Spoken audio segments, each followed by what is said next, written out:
Bismillahirrahmanirrahim. Assalamualaikum warahmatullahi wabarakatuh. Selamat pagi anak-anak sekalian. Gimana nih kabarnya? Baik. Alhamdulillah ya, jika baik-baik saja. Bagi yang sedang sakit, mudah-mudahan Allah segera angkat penyakitnya ya. Amin. Hari ini kita akan mempelajari tentang gelombang elektromagnetik.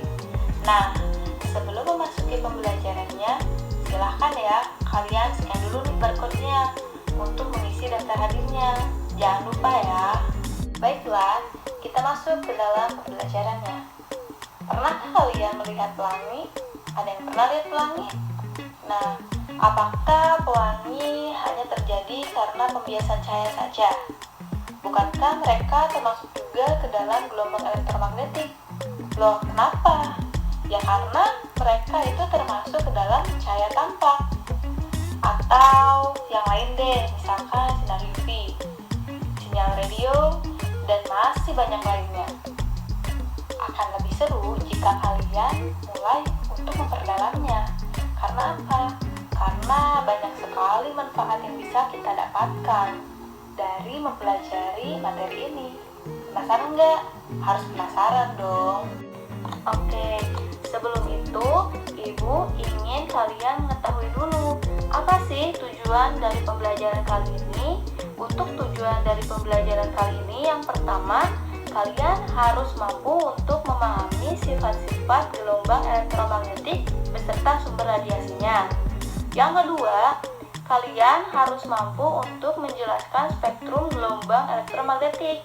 Dan yang terakhir, kalian harus mampu untuk mengurutkan spektrum gelombang elektromagnetik ini berdasarkan panjang gelombang dan juga frekuensinya. Begitu. Untuk yang selanjutnya, bisa dilihat kan?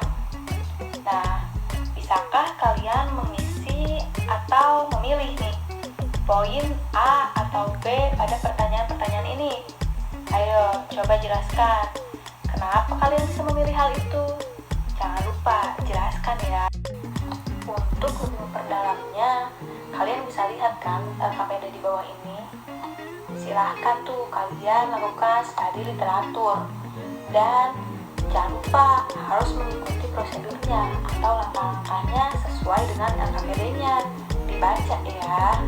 Karena ini sangat bermanfaat, jangan lupa untuk menuliskan semua informasi yang berkaitan dengan si dia.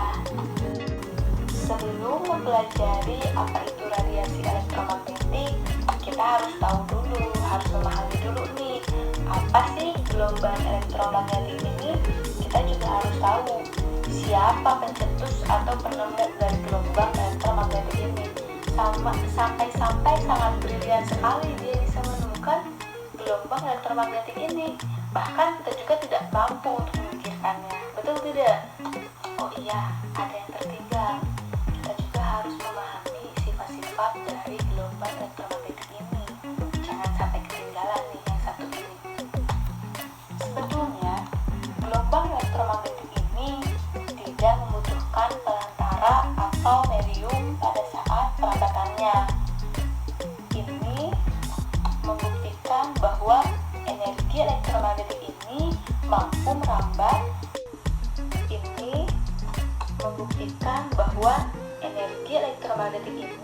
mampu merambat dalam gelombang melalui beberapa karakter seperti panjang gelombang, periode, frekuensi, dan juga kecepatannya. Energi yang dipancarkan pada level yang berbeda-beda. Semakin tinggi level energi dalam suatu energi, maka semakin rendahlah panjang gelombangnya. Tetapi ada satu yang akan semakin tinggi, yaitu frekuensinya tentu. Oke, kita masuk saja. Yang pertama, ada James Clerk Maxwell.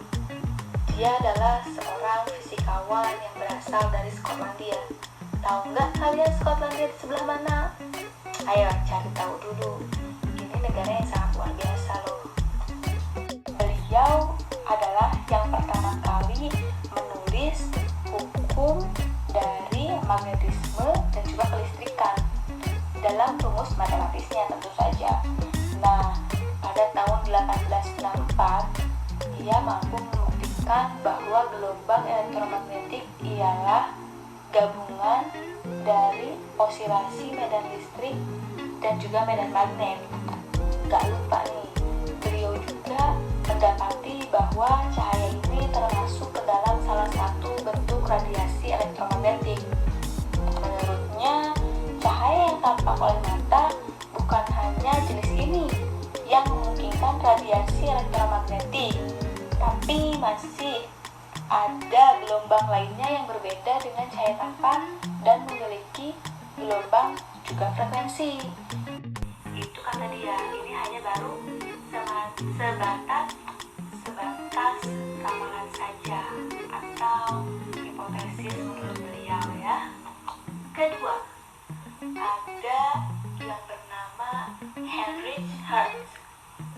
Dia dikenal sebagai penemu radiasi elektromagnetik dan juga efek fotoelektrik. Beliau ini mampu untuk menemukan dan menghasilkan gelombang kedua yang tampak oleh mata, yang juga telah diramalkan oleh si Maxwell tadi. Maksud itu beliau. Oke. Nah, ketika kawat atau penghantar lain seperti antena menghantarkan arus bolak-balik, radiasi elektromagnetik dirambatkan pada frekuensi yang sama dengan arus listrik bergantung pada situasi. Gelombang elektromagnetik dapat bersifat seperti gelombang atau bisa jadi akan bersifat seperti partikel begitu. Nah, cirinya seperti apa? Oke, untuk gelombang itu dicirikan oleh kecepatan cahaya, panjang gelombang, juga frekuensi. Begitu. Untuk lebih memperjelasnya, ayo dong scan barcode-nya. Jangan lupa, ini sangat bermanfaat buat kalian. Ingat itu. Cuap-cuap tadi kita bicarakan perihal ilmuannya, perihal penciptanya, penemunya. Itu adalah adatnya. Sekarang setelah kita mengetahuinya, mari kita masuki materi-materinya yang beliau ciptakan atau temukan. Oke? Yang pertama nih, ada sifat-sifat gelombang elektromagnetik, juga sumber dari gelombang elektromagnetik. Kita harus tahu dulu sifat dari gelombang elektromagnetik itu seperti apa. Juga sebenarnya mereka itu sebenarnya berasal dari mana sih? Gitu. Ya, kita harus mempelajarinya, memperdalamnya. Oke, kita memasuki materinya. Dengarkan ya. Oke, gelombang elektromagnetik ini termasuk ke dalam gelombang transversal. Maksudnya, gelombang ini memiliki dua arah getar yang saling tegak lurus, yaitu medan listrik juga medan magnet. Secara umum, panjang gelombang, frekuensi, dan kecepatan perambatan gelombang elektromagnetik ini telah memenuhi persamaan, yaitu C sama dengan panjang gelombang atau lambda dikali frekuensi, dengan C yaitu kecepatan gelombang elektromagnetik atau bisa jadi kecepatan cahaya. Bukan bisa jadi, tapi memang kecepatan cahaya, dengan nilai 3 dikali 10 pangkat 8 meter per second. Yang kedua, ada tadi lambda atau panjang gelombang. Satuannya apa? Satuannya meter. Ketiga ada frekuensi dengan satuan sudah pasti hertz, ya kan? Ibu akan kasih tahu sifat-sifat dari gelombang elektromagnetik. Yakni yang pertama, dia tidak dapat merambat di ruang hampa.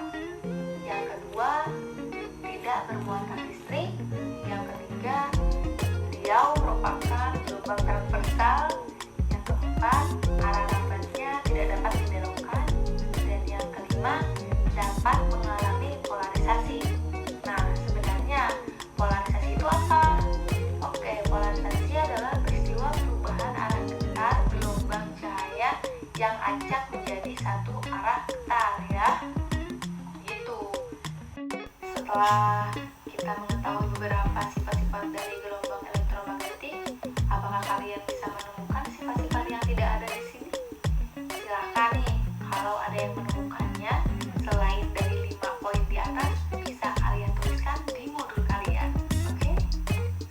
Selanjutnya nih, kita akan membahas sumber-sumber dari radiasi gelombang elektromagnetik ini. Sumber dari radiasi elektromagnetik ini sangat banyak ya tentunya, sangat banyak sekali. Nah, ini bisa ditentukan, ada yang bentuknya alami atau ada juga yang buatan. Itu disebut dengan pengklasifikasian dari radiasi gelombang elektromagnetik.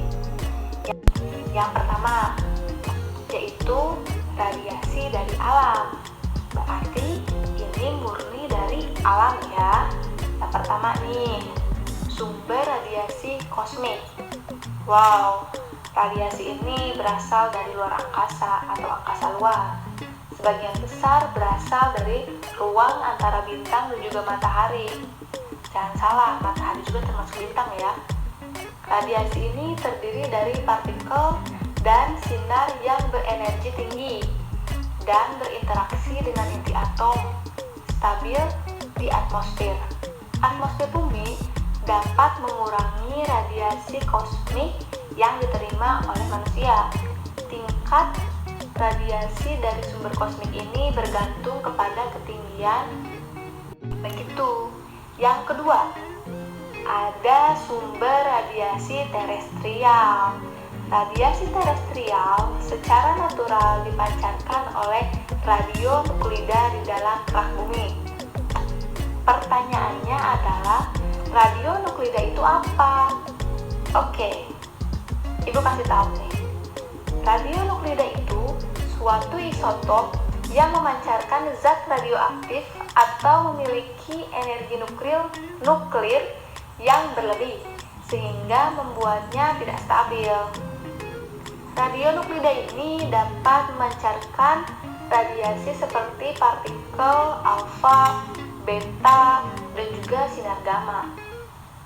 Radiasi ini disebut juga dengan radiasi primordial, yang ada sejak terbentuknya bumi. Radiasi nuklida yang ada dalam kerak bumi yang terutama adalah deret uranium. Begitu. Yang ketiga adalah yang terakhir nih, yaitu sumber radiasi internal tubuh. Maksudnya apa? Sumber ini ada di dalam tubuh manusia sejak kita dilahirkan loh. Bisa juga dari makanan yang masuk ke dalam tubuh, bisa makanan, minuman, bisa juga lewat pernapasan ataupun luka yang kita dapat. Radiasi ini utamanya diterima dari tadi, maksudnya dari radionuklida. Selain itu, masih ada sumber lain yang banyak berasal dari ikan, kerang-kerangan, dan juga buah-buahan. Biasanya itu mengandung unsur K40. Nah, setelah beres untuk radiasi alam, selanjutnya kita pindah untuk yang kedua. Apa coba? Ya, itu radiasi buatan. Radiasi ini bisa dihasilkan oleh manusia. Biasanya ada 6 macam. Yang pertama, ada radiasi gelombang radio. Gelombang ini dihasilkan oleh muatan-muatan listrik yang dipercepat melalui kawat-kawat penghantar. Muatan-muatan ini dibangkitkan oleh rangkaian elektronika yang disebut isolator. Yang kedua, ada sinar merah. Maksud ibu sinar inframerah. Dia dihasilkan oleh elektron dalam molekul-molekul yang bergetar karena benda yang dipanaskan. Yang ketiga nih, cahaya tampak. Nah, cahaya ini merupakan radiasi elektromagnetik yang paling kita kenal. Karena apa? Karena cahaya ini yang paling bisa kita definisikan oleh mata kita sendiri. Sisanya nggak tahu tuh gimana coba, yang lainnya nggak kelihatan. Keempat, ada sinar X. Sinar ini dihasilkan oleh penembakan elektron dalam tabung hampa pada keping logam. Yang kelima ada sinar ultraviolet atau UV. Sinar ini dihasilkan oleh atom dan molekul dalam nyalanya listrik. Dan yang terakhir nih adalah sinar gamma. Sinar ini dihasilkan dari peristiwa peluruhan inti radioaktif, yaitu keadaan saat inti atom unsur yang tidak stabil meluruh menjadi inti atom yang stabil dengan memancarkan sinar radioaktif, yaitu sinar alfa, sinar beta, dan sinar ini digolongkan sebagai gelombang elektromagnetik. Oke, selanjutnya spektrum gelombang elektromagnetik. Kita harus tahu nih spektrumnya juga. Setelah kita tahu tadi sifat-sifatnya, sumber-sumbernya, ini wajib juga diketahui. Bisa kita lihat pada gambar ini. Lihat ya, coba lihat. Yang pertama, yang dilihatnya adalah gelombang radio. Coba lihat. Oke, ketika frekuensinya semakin besar, maka panjang gelombangnya semakin kecil. Begitu sebaliknya, ketika panjang gelombangnya semakin besar, frekuensinya akan semakin menciut. Kita lihat, gelombang elektromagnetik yaitu gelombang radio yang pertama nih. Kita lihat, dengan rentang frekuensi 5 dikali 10 pangkat 5 hingga 2 dikali 10 pangkat 7 Hz. Panjang gelombangnya berapa? Panjang gelombangnya 6 dikali 10 pangkat 12 sampai dengan 1,5 dikali 10 pangkat 11 Armstrong.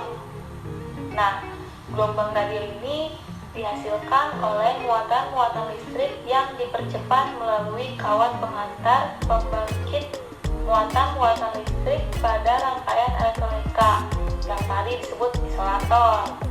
Yang kedua, ada gelombang mikro nih. Kita lihat frekuensinya semakin tinggi kan, 10 pangkat 9 atau 1 dikali 10 pangkat 9 hingga 3 dikali 10 pangkat 11 Hz. Dengan lambdanya 3 dikali 10 pangkat 9 hingga 1,5 dikali 10 pangkat 10 Armstrong. Nah, gelombang mikro ini dihasilkan oleh alat seperti klystron magneton, TWT atau traveling wave tube. Contohnya apa? Contohnya ada radar. Radar itu apa? Radio detector and ranging. Oke, itu. Yang ketiga ada infrared atau inframerah. Bisa dilihat untuk frekuensinya yaitu 3 dikali 10 pangkat 11 hingga 4,3 dikali 10 pangkat 14 Hz dengan panjang gelombangnya 1 dikali 10 pangkat 7 hingga 7 dikali 10 pangkat 3 Armstrong. Ya, sinar inframerah ini dihasilkan oleh benda-benda panas seperti matahari. Radiasi inframerah adalah radiasi yang tidak dapat dilihat, tapi dapat dideteksi di atas spektrum merah. Radiasi inframerah dihasilkan oleh getaran atom-atom dalam molekul yang akan memancarkan gelombang elektromagnetik. Yang keempat, yaitu cahaya tampak. Kita lihat frekuensinya ya.